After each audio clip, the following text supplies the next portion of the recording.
Chào các anh em nhé. Sau khi các anh đã cài xong ấy thì mình sẽ hướng dẫn các cái tính năng cơ bản trước.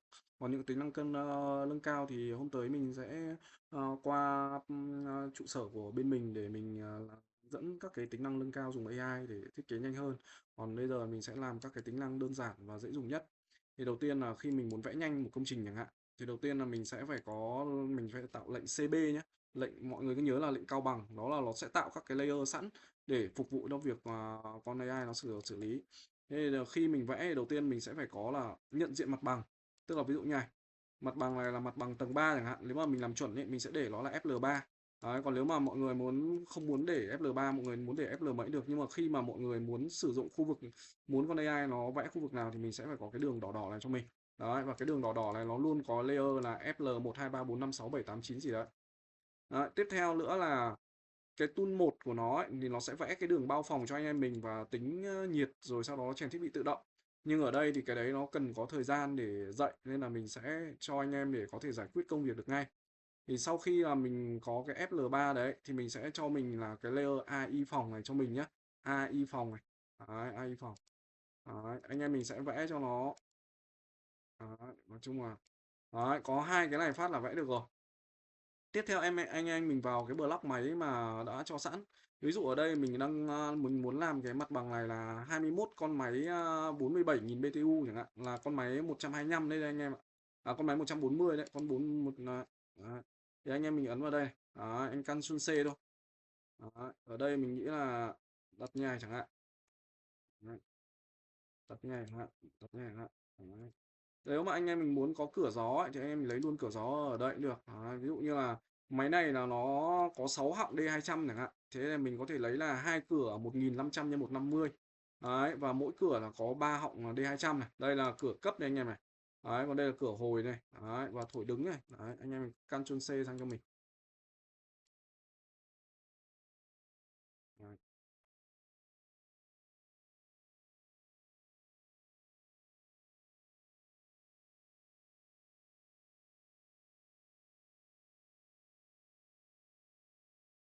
Đấy.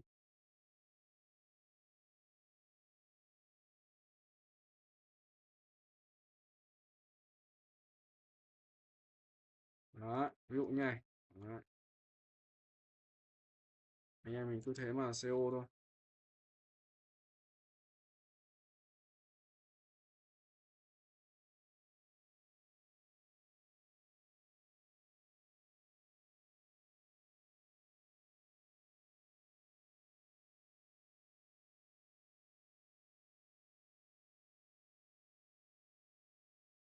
Đó. Thì, mình tính ví dụ như này chẳng hạn, mình vẽ nhanh cho anh em mình, ví dụ đây là 18 máy này chẳng hạn. Đấy. Thế bây giờ mình muốn vẽ ống ga nhé. Vẽ ống ga nhé. Mình sẽ làm cho mình là layer, là mình đặt cái layer là AC ga này này. Đấy. Giả sử như ở đây là hộp kỹ thuật này. Tắt cái vậy đi. Đây là kỹ thuật nước đây chẳng hạn. Đấy. Ví dụ anh em mình đặt nó như này. Ở đây mình giả sử như là mình mình chia thành hai tổ máy chẳng hạn. Tổ thứ nhất là nó sẽ là tổ khu vực này. Tổ thứ hai là khu vực này. Ngoài ra là mình còn thêm cái sảnh này nữa, mình giả sử mình vứt thêm một con cassette vào nữa chẳng hạn. Đó, một con cassette 30.000 BTU vào nữa chẳng hạn. Đấy, ví dụ nó như này. Còn ở đây phòng kỹ thuật sân khấu, giả sử mình thêm một con máy treo tường.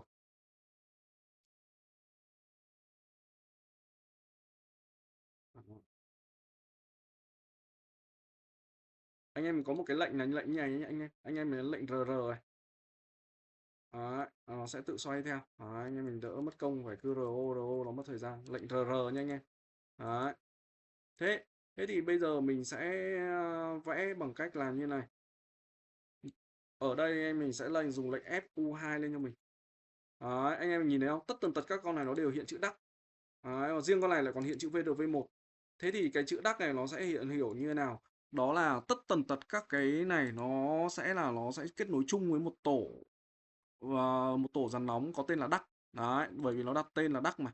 Đấy, còn riêng thằng này sẽ kết nối với một tổ tên là VRV1.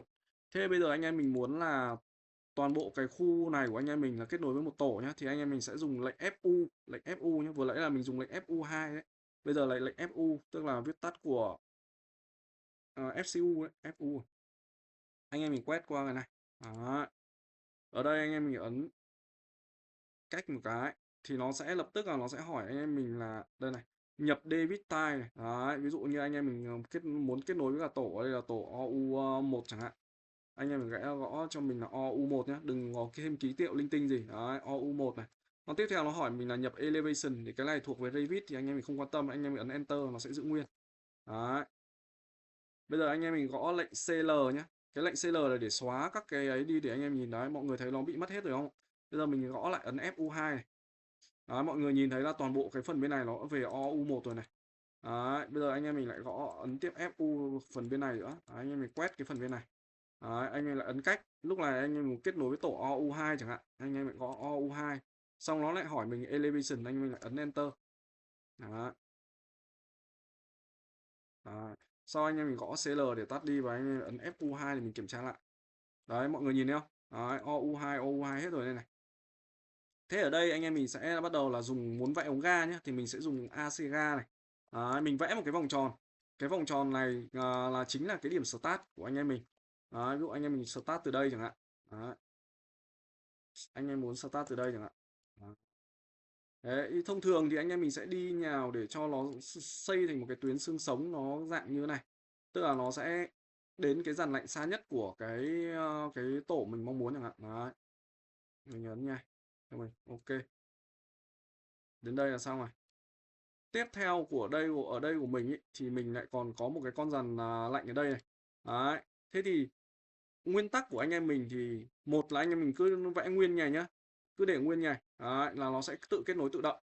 Nhưng nếu mà kết nối tự động của nó mà nó chưa đúng ý anh em mình thì anh em mình có thể là mồi thêm cho nó. Nhưng mà khi mà mồi thì anh em mình chú ý là mình phải luôn chú ý là những cái dàn lạnh nó ở gần cái vị trí của đường tròn start này này. Đấy, bởi vì nếu mà anh em mình vẽ ở đây chẳng hạn, anh em vẽ ở đây chẳng hạn. Đấy, sau đó anh em mình đóng bản vẽ lại và mình cho nó chạy thì nó sẽ hiểu đây là bộ chia ga đầu tiên này, thì nó sẽ sinh những cái tuyến ở đây để nó sẽ kết nối với cả cái dàn lạnh như là này này. Đấy, thì như thế nó sẽ bị ngược ngược hướng. Đấy, nên là khi mà anh em mình làm thì anh mình phải chú ý là cái đoạn gì à, cái tổ mà nó kết nối với cả cái gì à, nó kết nối với cả cái dàn lạnh ban đầu thì rất là quan trọng. Đấy. Ngoài ra mình cần phải chú ý nữa là mỗi cái dàn lạnh này nó đều có vị trí đấu nhé, đấu ống ga và ống nước ngưng. Thì anh em mình khi mà vẽ thì mình không cần phải chính xác quá, nhưng mà anh em mình có thể là ở quanh đây cũng được này. Đấy, ở đây ok này, ở đây ok này.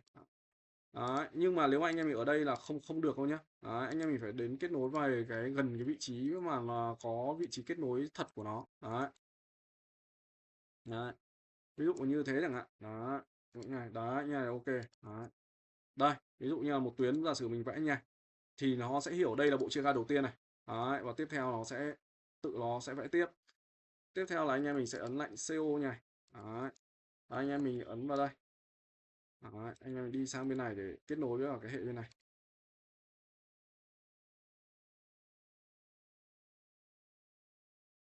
Đấy. Thì anh em mình có thể là ví dụ nhá. Đấy, bây giờ là cũng ổn rồi. Đấy, giờ mình có thể nhìn thấy này. Bây giờ mình có thể là ở đây chẳng hạn. Đấy, mình vẽ nha. Rồi. Đấy.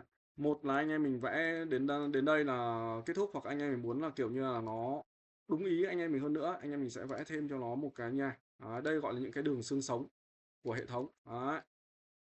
Tức là khi mà mình vẽ cái nhảy ấy, thì đây là các cái đường định hướng thì để cho khiến con AI ấy, nó sẽ đi theo cái khả năng sinh tuyến của anh em mình, chứ nó không kiểu như là nếu mà anh em mình chỉ vẽ một cái đường ấy thôi thì nó vẫn vẽ tự động. Nhưng mà nếu mà anh em mình vẽ thêm các cái đường mồi ấy, thì cái bản vẽ nó sẽ theo đúng cái anh em mình, chứ nó không còn là kiểu như là trăm bản vẽ nó cùng một kiểu trình bày. Đấy, ok. Bây giờ đến đây là mình đã đủ thông tin rồi nhá. Đấy, bây giờ mình sẽ cho nó chạy nhá. Đấy. Anh em mình xếp S nó thể về DXF này. Đấy. Về DXF này. Đấy. Sau đó rồi anh em mình sẽ bắt đầu mở cái AI của Panasonic anh em.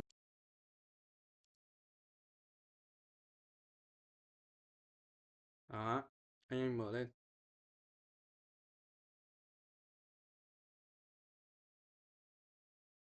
Đó, ok rồi nha anh em. Bây giờ anh em mình sẽ vào cái tool 5 trước đấy, tool 5 vẽ ống ga đấy. Anh em mình sẽ vào cái thư mục mà anh em mình vừa mới lưu cái bản vẽ đấy đây. Sau đó rồi anh em mình chọn số 1 bởi đây nó có 7 chức năng này, anh em mình sẽ chọn số 1 là vẽ ống ga đấy. Sau đó anh mình chỉ việc ấn run tool 5 thôi và cuối cùng anh em mình ngồi đợi.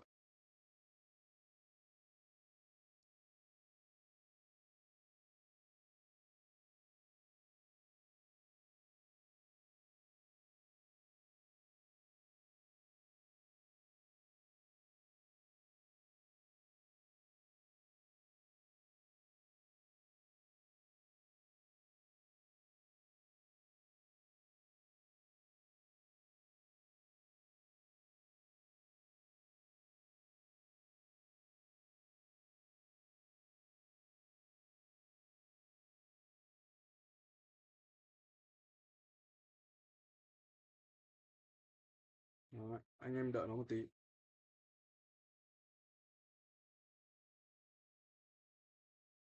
Ờ, hết có 2 phút là xong thôi mà anh em ạ. Đấy.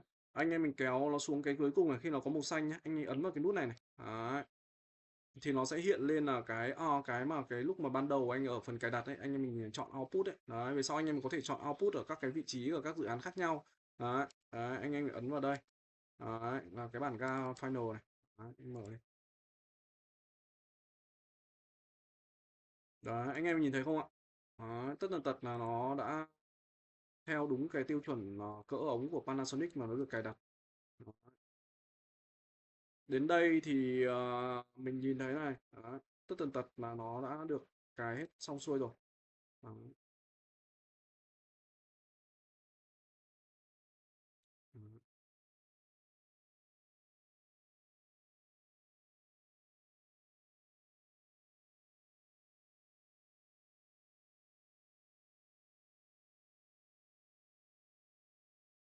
Ừ. Ok. Thì anh em mình mình sẽ hướng dẫn cái tool này trước, anh em mình làm thành thạo rồi hoặc là nếu mà có vấn đề gì thì nhắn tin cho mình nhá, để mình sẽ tiếp tục xử lý tiếp. Ok, để đến khi nào anh em mình dùng thuần thục và nó không còn phát sinh lỗi gì nữa thì thôi. Thì anh em mình xem kỹ video, có gì thì sau đó sau cái này thì mình sẽ hướng dẫn dùng gì nhỉ, bản vẽ sơ đồ nguyên lý, sơ đồ tạo nhanh sơ đồ nguyên lý và vẽ ống gió. Đấy. Thì mình sẽ chia thành các cái mục đấy.